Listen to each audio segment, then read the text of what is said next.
Al Descubierto es una nueva sección que hemos preparado junto a la producción aquí dentro de Viva la Mañana. La idea es que usted conozca personajes y hechos que han trascendido la historia y que han marcado un legado. Esto es Al Descubierto. Bienvenido.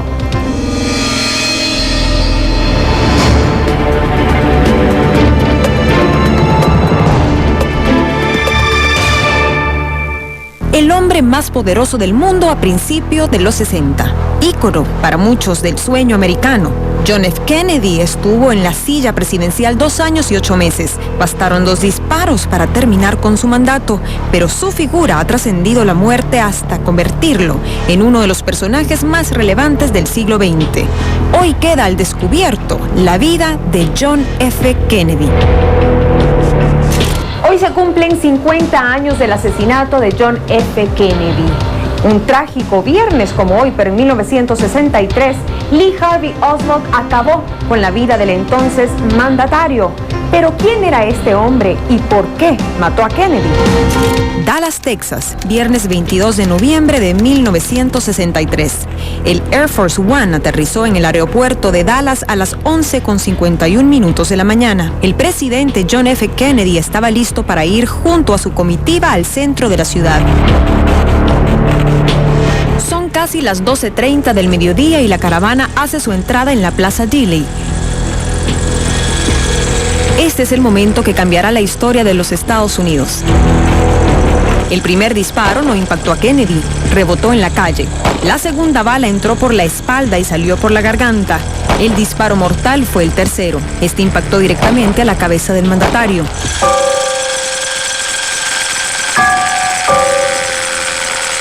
John F. Kennedy fue declarado muerto a la 1 p.m. 80 minutos después del atentado fue detenido el ex-marine Lee Harvey Oswald, de 24 años, que siempre se declaró inocente y fue asesinado 2 días después por Jack Ruby, cuando este sería trasladado de prisión.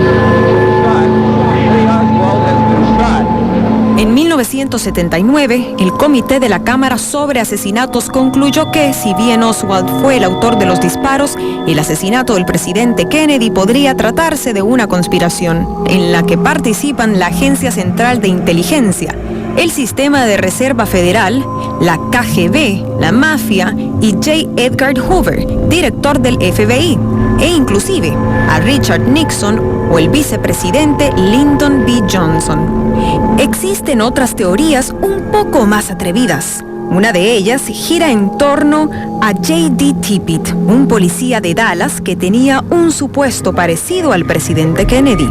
Esta conspiración apunta que el asesinato fue un montaje y que JFK falleció en otro lugar bajo circunstancias diferentes.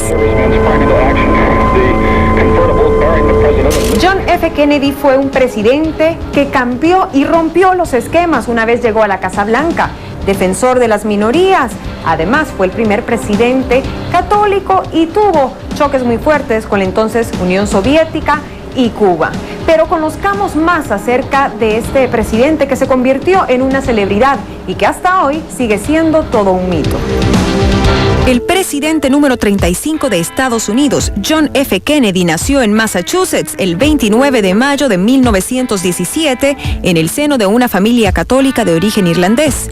Fue el segundo de los 9 hijos de Joseph P. Kennedy, un destacado miembro de la sociedad norteamericana de principios de siglo que se movía en los círculos de los grandes banqueros y políticos de la época. Se casó con Jacqueline Lee Bouvier en 1953 y ambos formaron una pareja mediática que alcanzó igual fama que estrellas del cine o de la música. Jacqueline y John tuvieron 4 hijos. Su primera hija, Arabella, murió antes de nacer. Su segunda hija, Caroline, es la única de los hermanos que sigue viva. Tenía 5 años cuando murió su padre. Su tercer hijo fue un varón llamado John F. Kennedy Jr. Falleció en un accidente de aviación en 1999. Otro de los sucesos por los que se habla de la maldición de la familia Kennedy.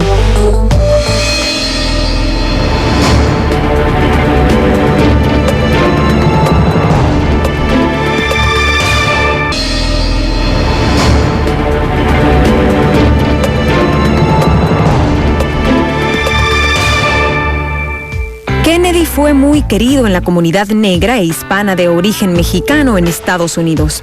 Los afroamericanos nunca olvidaron que gracias a su intervención, Martin Luther King salió de la cárcel en Georgia, donde estaba sentenciado a trabajos forzosos por una violación de tráfico.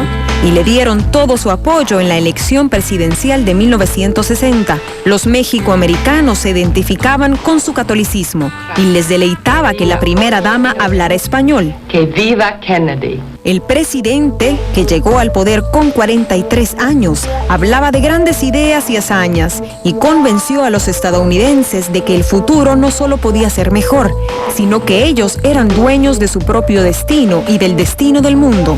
El mandato de Kennedy estuvo marcado por dos grandes prioridades: la Guerra Fría, que por entonces pasaba por uno de los momentos de máxima tensión, y la lucha por los derechos civiles.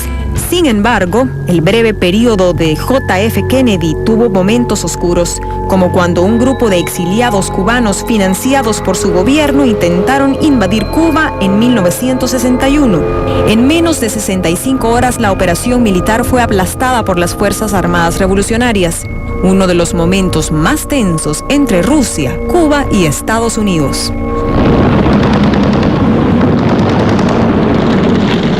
El interés mediático y de la opinión pública sobre la vida y trágica muerte del presidente Kennedy ha originado un sinfín de libros, series televisivas y películas taquilleras. Podría decirse que la primera película sobre la muerte de Kennedy fue grabada accidentalmente por Abraham Zapruder, el día del asesinato. Esta película casera fue la única evidencia visual sobre el atentado en Dallas.